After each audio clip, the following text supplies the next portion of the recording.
महाराष्ट्राच्या कानाकोपऱ्यातून ऊस तोडीसाठी कामगार येऊ लागले होते. साखरपट्ट्यात कारखान्याची धुराडी पेटलेली दिसत होती. ऐन थंडीत ऊस तोडणी कामगार ऊसाच्या फडामध्ये ऊस तोडणीचे काम करत असतात. विशेषतः पश्चिम महाराष्ट्रात भरपूर साखर कारखाने आहेत. दिवाळी संपली की कारखान्याचे बॉयलर पेटतात. तसं ऊस तोडणी कामगार यांना कोल्हापूर, सातारा, सांगली, सोलापूर अशा विविध भागात काम करण्यासाठी बाहेर पडावं लागतं. अशावेळी ऊसतोड कामगारांचा डबा हा ऊस मालक देत राहतो. प्रगतशील ऊस बागायतदार रावसाहेब कामाच्या व्यापामुळे बाहेरगावी गेले होते. सदन कुटुंब असलेलं त्यांचं घरात सुरुवातीपासूनच श्रीमंती पुजलेली. अशा परिस्थितीत त्यांचं घर गावात प्रतिष्ठित घर म्हणून ओळखलं जात होतं. रावसाहेबांना दोन्ही मुलीच होत्या. त्यातली मीना 8वीत शिकत होती तर थोरली छाया 10वीत शिक्षण घेत होती. वडील बाहेर गेल्यानंतर सर्व कामे या मुलींनाच करावी लागत होती. छायाचे वडील घरी नसल्यामुळे छायाच्या आईने छायाला ऊसाच्या फडात डबा देण्यास सांगितले. छायाचा रोजचा दिनक्रम चालू झाला. ती रोज ऊसतोड कामगारांसाठी डबे घेऊन जाऊ लागली. ऊस शेतीही भरपूर असल्यामुळे तिला रोज डबे घेऊन जाणे गरजेचे होते. हे काम तिचं सुरळीत चालू झालं होतं.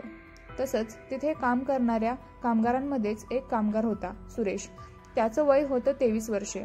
हळूहळू सुरेश छायाच्या सानिध्यात येऊ लागला. तसं ती छायाही सुरेशच्या संपर्कात आली आणि दोघांमध्ये बोलणं सुरू झालं. एके दिवशी ऊसाचा फड संपला तसं सुरेश दुसऱ्या ठिकाणी कामासाठी गेला. त्यामुळे दोघांचं भेटणं आणि बोलणं बंद झालं. पण एकमेकांना फोनवरून बोलणं चालू झालं. अधूनमधून भेटणंही चालू झालं. दोघेही एकमेकांच्या प्रेमात पडले होते. या गोष्टीची घरच्यांना कसलीही भनक नव्हती. मात्र ते दोघे एकमेकांमध्ये गुंतत चालले होते. असं कित्येक दिवस हा प्रवास चालू राहिला. भेटण्याची वेळ आणि ठिकाण ठरू लागलं. एक दिवस छायाची लहान बहीण मीनाने सुरेशला घराबाहेर पाहिलं. 2-3 वेळा तिला तो घराच्या आजूबाजूला फिरताना दिसला.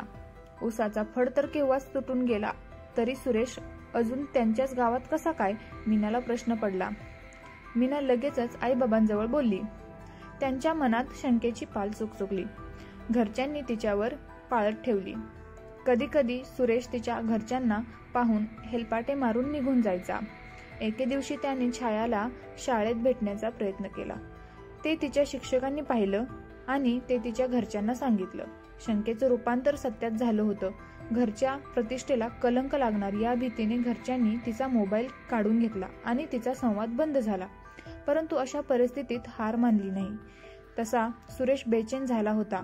अवघ्या 7वी पर्यंत शिक्षण घेतलेल्या सुरेशने शक्कल लढवून एक छोटा मोबाईल विकत घेतला आणि लगेच प्लॅन तयार केला. तो जरा आश्चर्यकारकच होता. त्याच्या मित्राच्या मदतीने त्याने तो मोबाईल तिच्यापर्यंत पोहोचवण्याचा प्रयत्न चालू केला. त्यानंतर हळूहळू त्याने येता जाता तिच्या घरावर पाळत ठेवली. कोण कधी असते नसते याचा गणित आखत राहिला.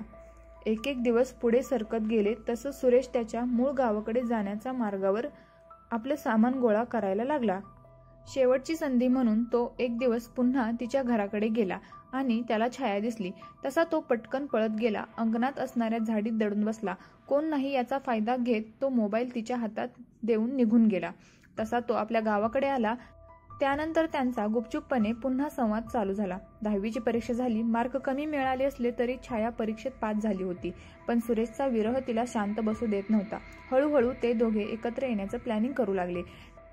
त्यावेळेस छायाने एका कॉलेजमध्ये ॲडमिशन घेतलं होतं. आता ती 11वीचे क्लासही करत होती. परंतु इकडून सुरेश सारखा तिला विश्वासात घेऊन तिला त्याच्या गावी ये म्हणून सांगत होता. एक दिवस ती तयार झाली. अखेर एक दिवस ठरला. घरात कोणी नसताना घरातील दागिने घेतले, पैसे घेतले आणि सरळ गाडी पकडून शेजारच्या गावी बस स्टँडपर्यंत आले. ते दोघेही प्रेमात एवढे बुडाले होते की आपण काय करतोय हे त्यांना भान राहिलं नव्हतं. तसं छायाच्या वडिलांनी गावाकडे शोधाशोध चालू केली. सकाळी आलेली छाया सायंकाळपर्यंत या प्लॅटफॉर्मवरून त्या प्लॅटफॉर्मवर फिरत होती. तिकडून तो मुलगा म्हणजे सुरेश तिला आश्वासन देत होता की मी निघालोय, मी येतोय, तू थांब, जाऊ नकोस. तसं ती शांत होऊन वाट पाहत राहायची. एकटीच मुलगी. एका रिक्षा चालकाला तिच्यावर संशय येतो. रिक्षा चालक तिला विचारण्याचा प्रयत्न करतो, परंतु ती माझ्या घरचे येणार आहेत म्हणून सांगते. ती तशीच शंकास्पद वावरत होती. तो रिक्षा ड्रायव्हर शेवटी काहीतरी चुकीचं आहे समजून पोलिसांना खबर देतो. छायाला पोलीस ठाण्यात आणण्यात आले. त्यावेळेस तिला विचारण्यात आलं की बाळ, तू कोणत्या ठिकाणची आहेस? तू इथं कशी आलीस? त्यावेळेस पण तिने उडवाउडवीची उत्तरे दिली आणि पोलीस तिच्यासोबत परत स्टँडवर आले. त्यावेळी तो मुलगा मी आलोय असं सांगत होता, परंतु प्रत्यक्षात तो काय समोर येत नव्हता. बराच कालावधी गेल्यानंतर पुन्हा त्या छायाला पोलीस ठाण्यात बसवण्यात आलं व तिच्याकडून तिच्या घरचा पत्ता विचारण्यात आला. यावेळी ती घरचा पत्ता देण्यास नकार करत होती. ती फक्त म्हणायची, मला जाऊ द्या, सुरेश येणार आहे, मी त्याच्यासाठी थांबलेले आहे. अशा वेळी कर्तव्यदक्ष अधिकाऱ्यांनी तिची हालचाल ओळखली आणि गुपचूप तिच्या घरी फोन केला. तिच्या घरच्यांना बोलावून घेतलं. तोपर्यंत ही गोष्ट छायाला माहीत नव्हती. ती मात्र त्या सुरेशची वाट पाहत राहिली. रात्रीचे 12 वाजले होते. तिकडून सुरेश आला. येताना वाटेत त्याने एका धाब्यावर बसून दारू पिली. त्याच्यासोबत त्याचा मित्रही होता. त्यावेळेस पण ती त्याला फोन करत होती आणि तो येत आहे असं सांगत होता. वाटेत येताना दारू पिल्यामुळे गाडीवरून पडला. अंगभर जखमा घेऊन तो तिच्यापर्यंत पोहोचला. पोलिसांनीही त्याला ताब्यात घेतले. अशा वेळी त्या छायाला एका कॉन्स्टेबलनं हटकलं. हा काय तुला सांभाळणार आहे? पण ती म्हणाली, आमचं प्रेम आहे, तो मला सांभाळेल. ऊसतोड कामगार करणारा सुरेश. त्याने नशेत पोलीस ठाण्यात वाद घालण्यास सुरुवात केली. तसा पोलीस खाकी दाखवताच परत वटणीवर आला. तोपर्यंत छायाचे आईवडील तिला घेऊन जाण्यासाठी आले. आईवडिलांचा जीव भांड्यात पडला होता. ती हे सर्व अवस्था पाहून घाबरली होती. अखेर ती एका महिला कॉन्स्टेबल आणि अधिकारी यांच्या सांगण्यावरून घरी जाण्यास तयार झाली. तिलाही तिच्या चुकीची जाणीव झाली.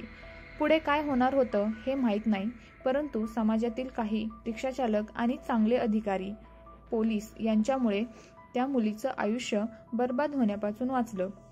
छायाच्या घरी खूप इस्टेट होती, परंतु मोहाला बळी पडून ती फसली होती. आज अशी परिस्थिती आहे, वेगवेगळ्या माध्यमातून मुली फसत आहेत. त्या फसू नये म्हणून पालकांनी जागृत राहणं तेवढंच गरजेचं आहे.